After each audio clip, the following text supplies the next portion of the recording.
ये फिल्म एक सच्ची कहानी पर बनाई गई है। शुरू में ये बताया जाता है कि जून 1940 में जर्मन ने फ्रांस पर कब्जा किया। बेसिकली इस फिल्म की कहानी एक किरदार एवन रेहॉन से स्टार्ट होती है, जो कि गाड़ी में जा रहा होता है और पीछे आने वाली कैनन के सोल्जर इस आदमी को इन्वेस्टिगेशन के लिए ले जाते हैं। वो लोग समझते हैं कि ये वॉर सेलर है, उसे जाने दिया जाता है। गाड़ी लेकर वो ऐसी जगह जाता है जहाँ बहुत से एयरप्लेन्स खड़े होते हैं और वहाँ एक रूम में एंटर हो जाता है। वहाँ एक आने वाला ऑफिसर बताता है कि जंग खत्म हो गई है और इंग्लैंड में मरने से बेहतर है तुम फ्रांस में रहो। ये कहकर वो चला जाता है। वहाँ पास खड़े कुछ जर्मन के ऑफिसर पायलट ऑफिसर्स बात कर रहे होते हैं। जैसा कि वो कहते हैं कि प्लान्स हमारे पहले से ही तैयार हैं। पहली बात, हम रॉयल एयरफोर्स को तबाह कर देंगे। फिर पास खड़े एक एयरप्लेन में एवन जाकर बैठ जाता है और उसको ले जाता है। पायलट ऑफिसर उसको रोकने के लिए भागते हैं, लेकिन एवन चला जाता है। नेक्स्ट सीन में पायलट ऑफिसर ऑफिस की जगह दिखाई जाती है जहाँ एयर अटैक्स हो रहे होते हैं।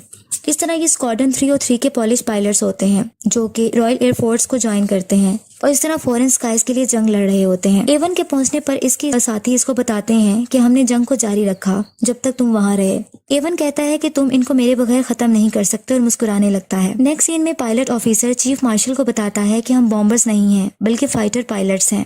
हमने बहुत से जर्मन को पोलैंड में शॉट डाउन किया है और ये स्किल आपकी रॉयल एयरफोर्स का तजर्बा है। इस पर मार्शल इसको थोड़ी इंस्ट्रक्शन करता है, जिस पर वो यस सर कहकर चला जाता है। इसी तरह नेक्स्ट सीन में दिखाया जाता है कि एक राफ्ट टीम का पायलट एयरक्राफ्ट में बैठा होता है और एक लेडी की पिक को देख रहा होता है और फिर फ्लाइट लेता है। अपने फ्लाइट के साथ वो मुसलसल इंस्ट्रक्शनल पॉइंट ऑफ व्यू से कांटेक्ट में रहता है। एयरक्राफ्ट से मुसलसल फायरिंग की जाती है और वो अपने ऑपोजिट एयरक्राफ्ट को बहादुरी से गिरा देता है। अब एक ऑफिस दिखाया जाता है जहाँ 2 ऑफिसर्स बैठे होते हैं, जिनमें से एक का नाम मिलो होता है। जब वो बाहर आते हैं तो वो देखते हैं कि इवन अपनी राफ्ट टीम को लेकर वहां पहुंच चुका होता है। थोड़ी देर में ट्रेनर वहां जाकर उनको पे अटेंशन कहता है और बहादुर पॉलिश पायलट्स भी कहता है और कहता है कि तुम्हें राफ्ट में वेलकम कहा जाता है। अब ये मेरी ड्यूटी है कि मैं तुम सबको टीच करूं। उसके बाद पॉलिश पायलट्स को लैंग्वेज पढ़ाई जाती है, जो कि इनको लैंग्वेज बैरियर्स होते हैं और इसके बाद इनकी कुछ चेकअप भी किए जाते हैं, जो कि आई साइट टेस्ट किए जाते हैं। थोड़ी देर में इन सबको एयरक्राफ्ट की तरफ ले जाते हैं और एवन बताता है कि एयरक्राफ्ट को जमीन से उतारने से पहले इसके व्हील्स को खोल देना। फिर एवन मार्शल बताता है कि एक चीज जो हम जानते हैं वो ये है कि उड़ना कैसे है। मिलो गिब्सन जो कि कमांडिंग ऑफिसर होता है वो मुसलसल इनसे बात कर रहा होता है। फिर पॉलिश पायलट्स उसको कहते हैं कि ये वो लोग हैं, यानी जर्मन वो लोग हैं जो हमारे लोगों को मार रहे हैं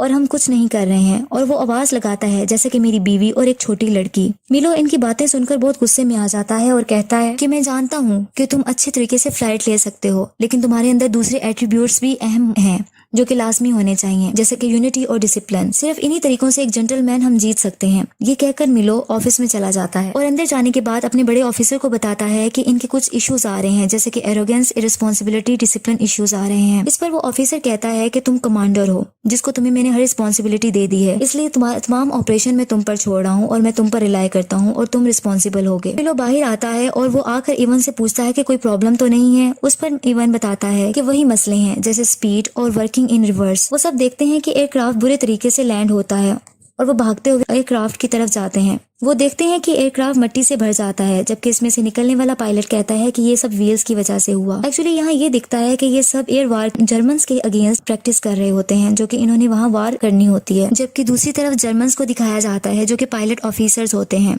और वो ये कहते हैं कि रॉयल एयरफोर्स की लास्ट 2 वीक से अपनी ताकत खो रही है और हम इस एयरफील्ड्स में उतर रहे हैं जहाँ अभी हम बॉम्ब गिरा रहे हैं और वो अपने आप को विक्टर्स कहते हैं। इस तरह वो हवा में उड़ने वाले एयरक्राफ्ट्स को देखते रहते हैं। जबकि दूसरी तरफ दिखाया जाता है कि मिलो अपने पॉलिश पायलट्स को इंस्ट्रक्शंस दे रहा होता है और इसी तरह जो लेडीज पायलट्स हैं वो लोकेशन को आइडेंटिफाई कर रही होती हैं। हवा में एयरक्राफ्ट्स के थ्रू जर्मन से जंग होती है। मिलो गिब्सन जल्दी से बैक होम की कमांड करता है, ये कहकर के ये एक ऑर्डर है।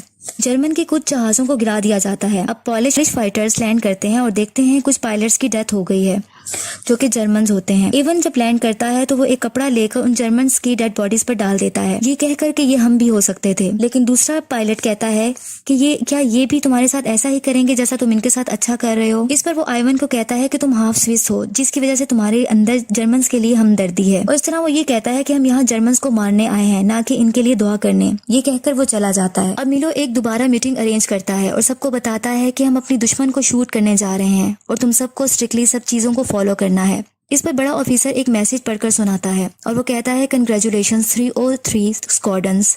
फिर इनको कहता है कि तुम्हें कल से मुकम्मल तौर पर ऑपरेशन के लिए तैयार रहना है। इवन कहता है कि हम कल से ऑपरेशन पर होंगे। इस पर सब खुशी से एक दूसरे को गले मिलते हैं। अब ट्रेनिंग के लिए सब चले जाते हैं और तमाम अपना यूनिफॉर्म भी पहन लेते हैं।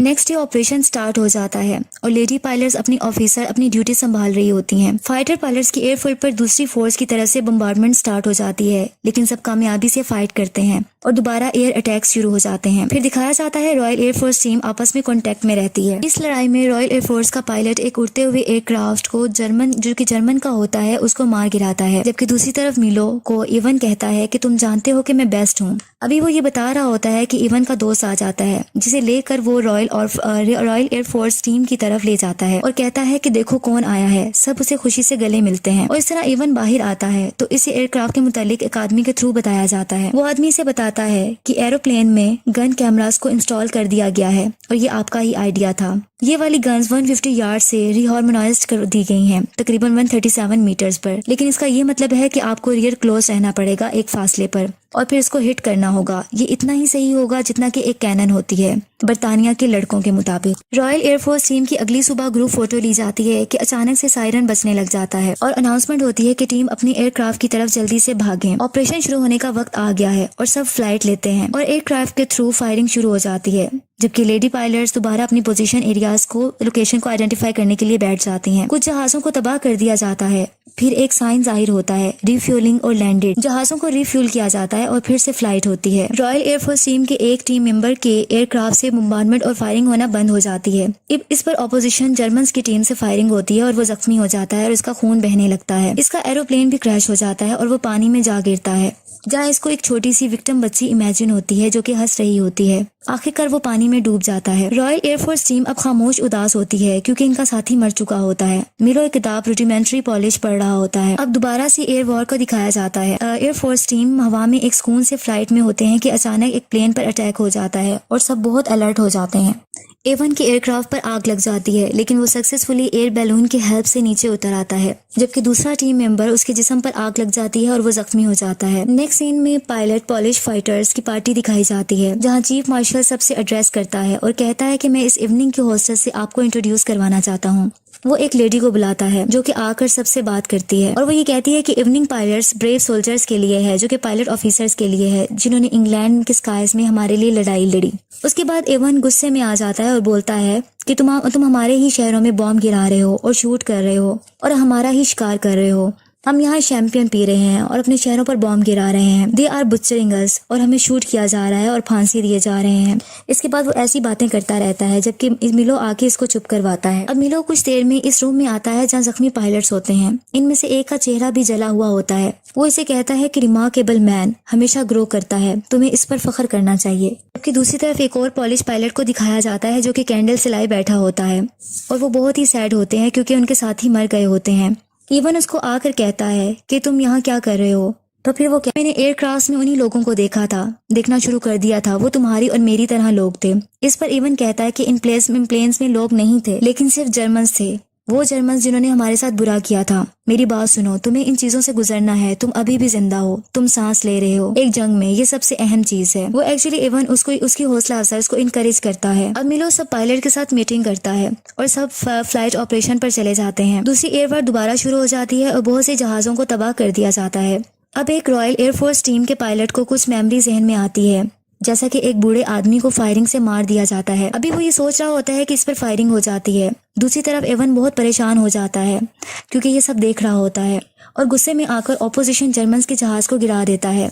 जर्मन्स के साथ फाइट मुसलसल होती रहती है। अब पॉलिश पायलट्स के 2 बचे हुए एयरक्राफ्ट नजर आते हैं, जिसमें से एक का इंजन रुकने से वो क्रैश हो जाता है। अब सिर्फ एवन होता है। एवन पर फायरिंग शुरू हो जाती है। अब सिर्फ एवन बचता है जो कि ओनली सर्वाइवर होता है। पायलट लेडीज देखती हैं कि ऑपरेशन की क्या सिचुएशन है और इनकी आंखों में आंसू आ जाते हैं। अब एवन अपने एयरक्राफ्ट में जो कि जमीन पर गिरा होता है बहुत जख्मी हालत में जिंदा निकलता है और पास खड़े एक एयरक्राफ्ट की तरफ जाता है और देखता है कि इसके पार्टनर की डेथ हो गई है। वो शदीद गुस्से और गम में होता है। इस तरह स्क्वाड्रन लीडर बाकी फाइटर पायलट से कहता है ये बहुत एक्सेप्शनल वर्क था और बहुत ज्यादा हम फख्र महसूस करते हैं, लेकिन जो इन्होंने काम किया और जारी रखा ये अजीम शुक्रगुजारी के मुस्तहिक हैं। ये कहकर वो ऑफिसर्स चले जाते हैं। नेक्स्ट सीन में 1946 का टाइम दिखाया जाता है जो कि लंदन इंग्लैंड में दिखाया जाता है।